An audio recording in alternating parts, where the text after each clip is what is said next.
அனைவருக்கும் என் அன்பான வணக்கம். நான் உங்கள் ரமேஷ் கார்த்திக். இன்றைய காணொலியில் நம்ம விவாதிக்க போகிற தலைப்பு காக்ரா போர்.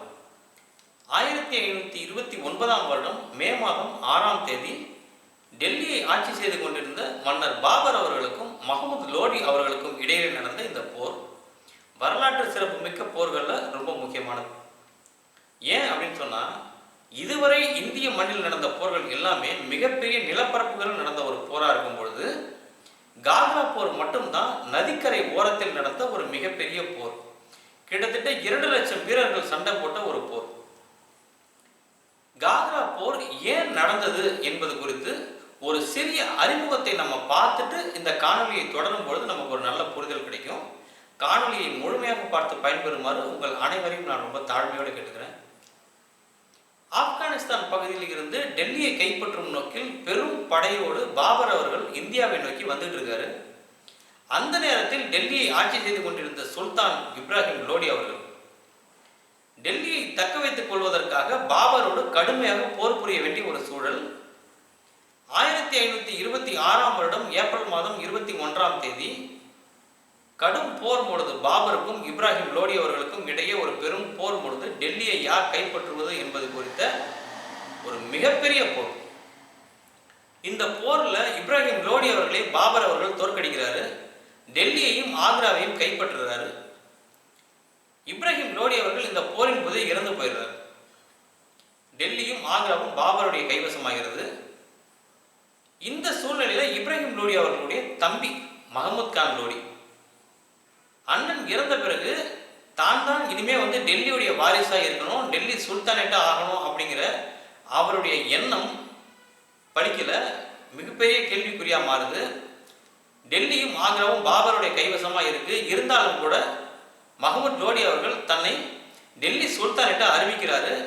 அறிவிச்சாலும் கூட முழு வீச்சில் அதிகாரங்களை செயல்படுத்த முடியாத காரணத்தினால பாபருடைய அதிகாரத்திற்கு எதிராக எதுவும் பண்ண முடியாதனால அந்த இடத்தை விட்டு தப்பிச்சு போயிடுறாரு.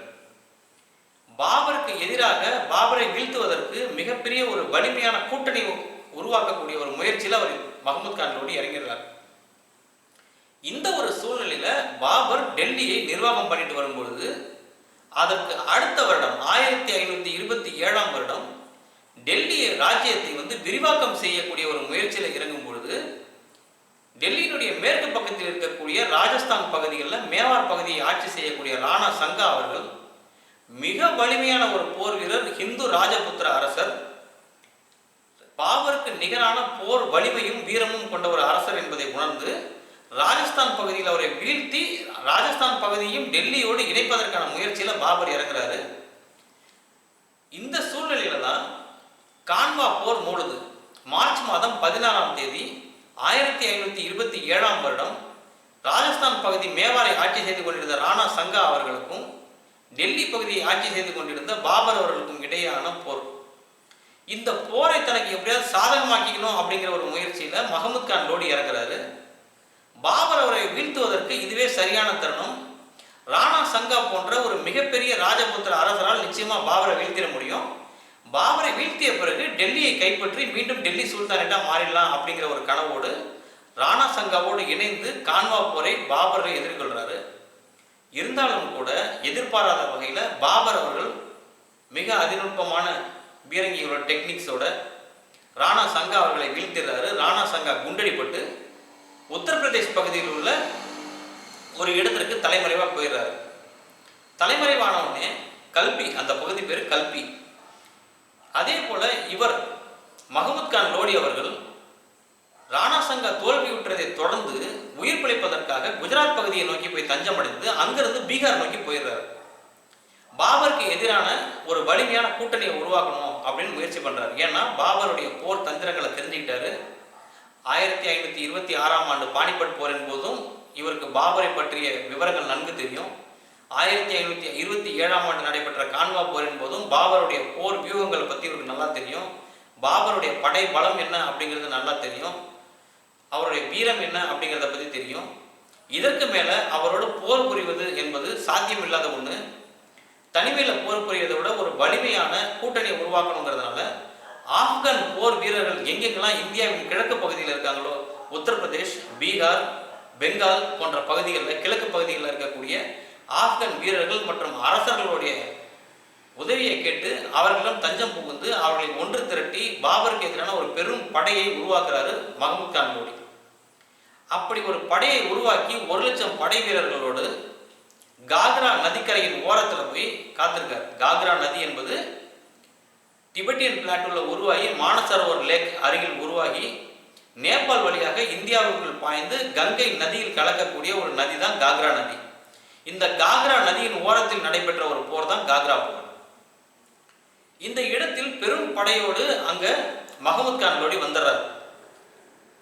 இந்த தகவலை கேள்விப்பட்ட பாபர் அவர்கள் பிப்ரவரி மாதம் 2ஆம் தேதி 1529ஆம் வருடம் ஆக்ரா, டெல்லி தலைநகர் ஆக்ராவில் இருந்து புறப்பட்டு மஹமூத் கான் லோடி இருக்கக்கூடிய காக்ரா நதிக்கரைக்கு பயணப்படுறார். அங்க இருந்து காக்ரா 830 கிலோமீட்டர், ஆக்ராவில் இருந்து காக்ரா நதிக்கரை 830 கிலோமீட்டர். அதற்கு இடையில 3 நதிகளை கடந்து போகணும். குதிரைகளும் கால்நடைகள் போல கடந்து போறது ரொம்ப ரொம்ப சுலபம். அதே சமயம் மனிதர்கள் கடந்து போறது மிகவும் சுலபமான ஒரு விஷயம்.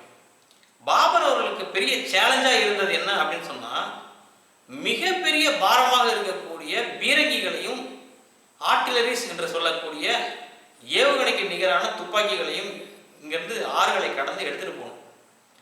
இந்த ஆர்டிலரிஸ் மற்றும் டாங்க்ஸை கேனான் டாங்க்ஸ், இதை 3 ஆறுகளை கடந்து எடுத்துட்டு போறதுங்கிறது பாபருடைய மிகப்பெரிய டெக்னிக்கல் ஸ்கில்ஸ், இன்ஜினியரிங் ஸ்கில்ஸ் மற்றும் லாஜிஸ்டிக்கல் ஸ்கில்ஸை நமக்கு புரிய வைக்குது.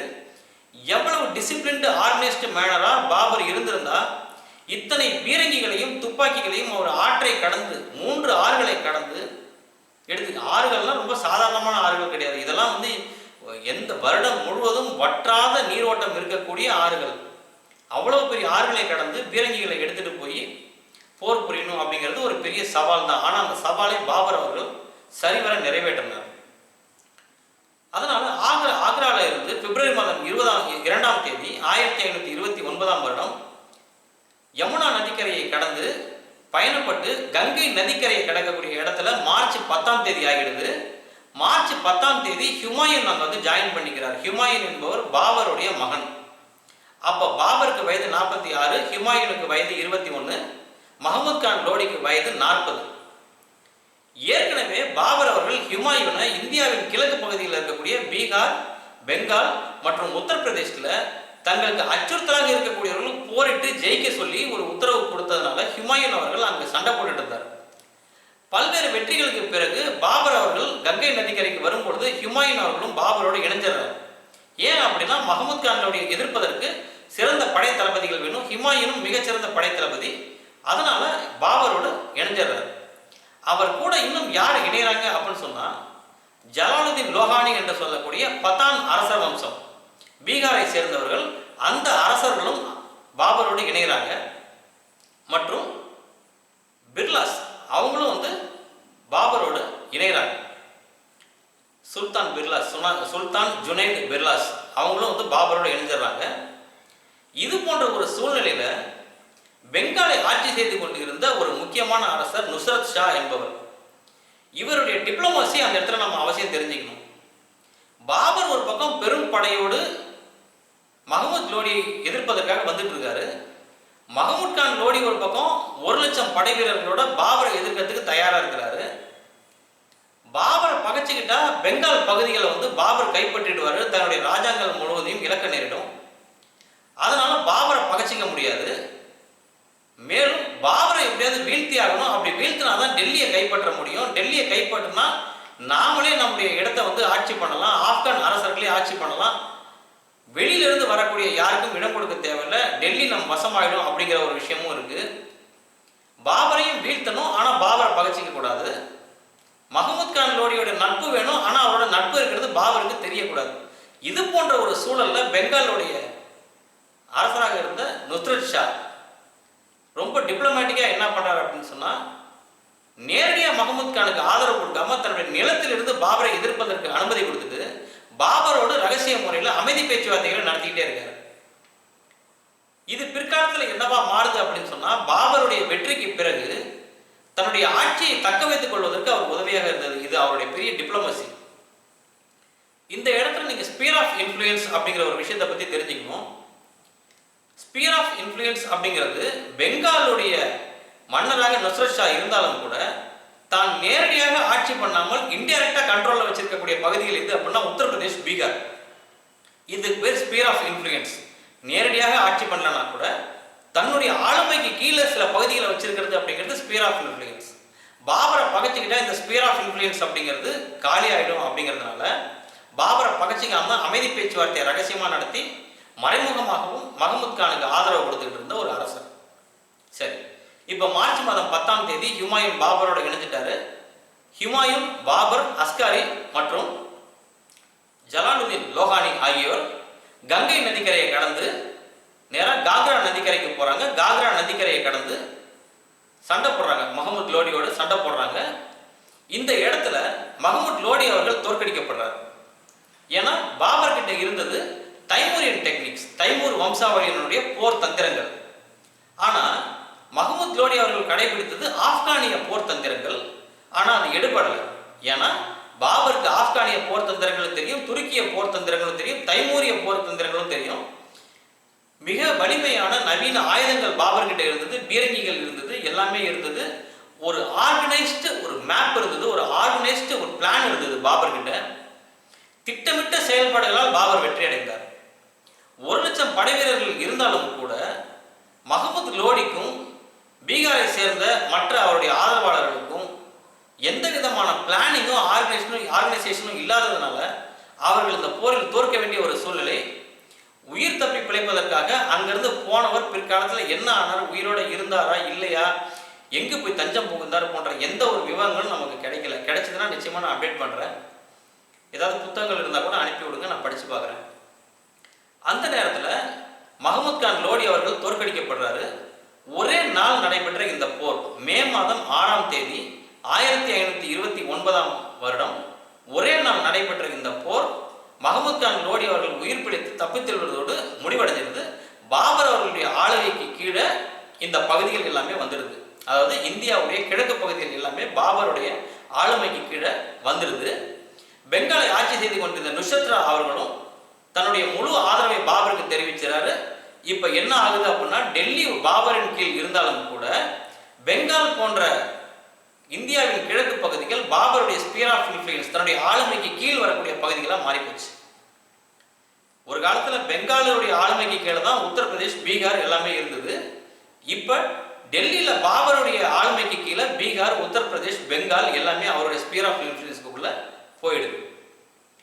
இதுதான் காக்ரா போருடைய வரலாறு. நாம இதுல அதிசயமா பார்க்கறது என்ன அப்படின்னு சொன்னா, பாபரை நிலப்பகுதிகளில் எதிர்க்க முடியாது அப்படிங்கிறத ஒரு திட்டமிட்டு நதிக்கரை ஓரத்தில் நடந்த முதல் போர் அப்படின்னு நம்ம இதை பார்க்கலாம். பாபர் அவர்கள் கலந்து கொண்ட கடைசி போர் அப்படின்னு நம்ம பார்க்கலாம். இதற்கு பிறகு பாபர் எந்த விதமான போர்லையும் கலந்துக்கல.